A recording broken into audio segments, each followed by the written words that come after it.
श्री प्रदा धवल वसिना ज्ञान रूपिणी शारदे पद्म पद पद्मासना नमति अंशि दयानिधे नमति अंशि दयानिधे।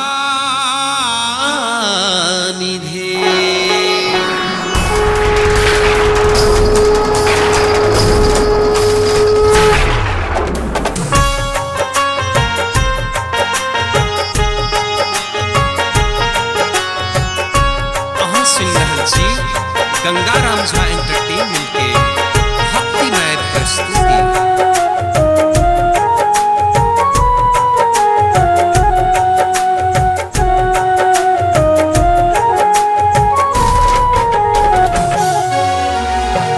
कतेक अकान बनेलो हे माता कनिए हमरो संभारू।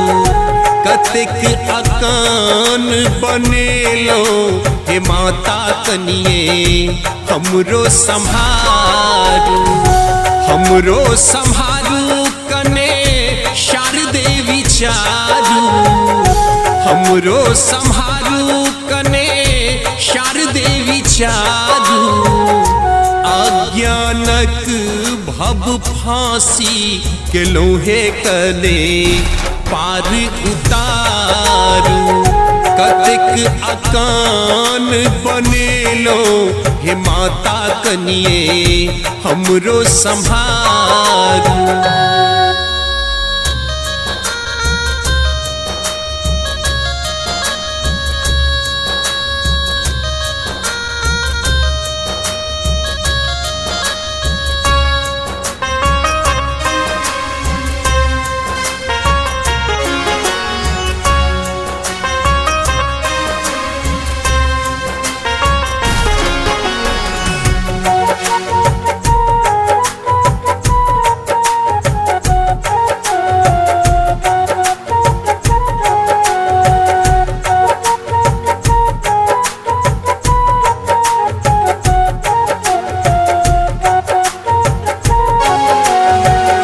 धवल वसन शुभ कमल विराजित।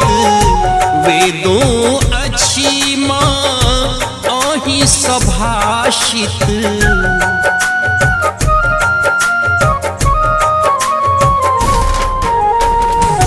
धवल वसन शुभ कमल विराजित। वेदों अच्छी माँ सभाषित। अपराधी हम एलो शरण में कने मातु निहारू। कतेक अकान बनेलो हे माता कनिए हमरो संभारू।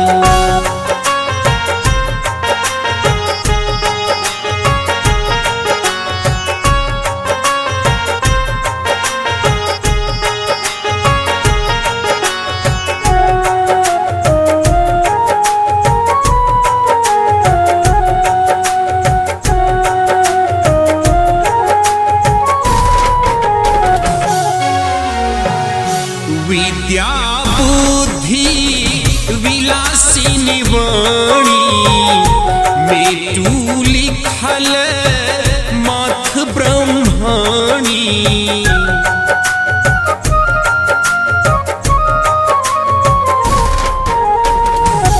विद्या बुद्धि विलासिनी वाणी मेटू लिखल माथ ब्रह्मानी। अज्ञानक बड़ भार उठेलो कने आबो उबारू। कतेक अकान बनेलो हे माता कनिए हमरो संभारू।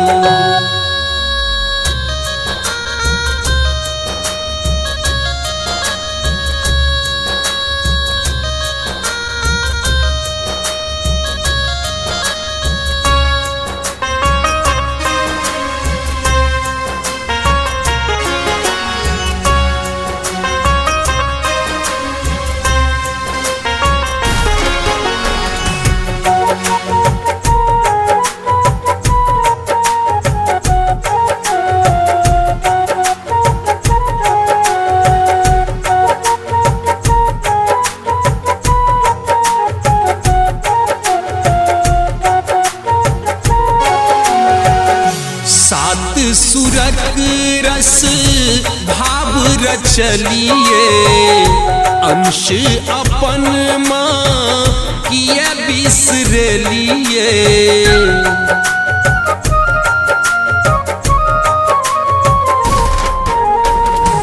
सात सुरक रस भाव रचलिए अंश अपन माँ किए बिसरलिए।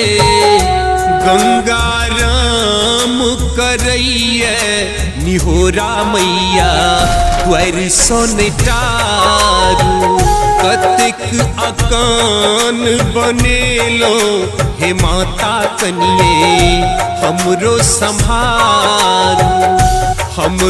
संभारू कने शारदे विचारू हमरो संभारू कने शारदे विचारू।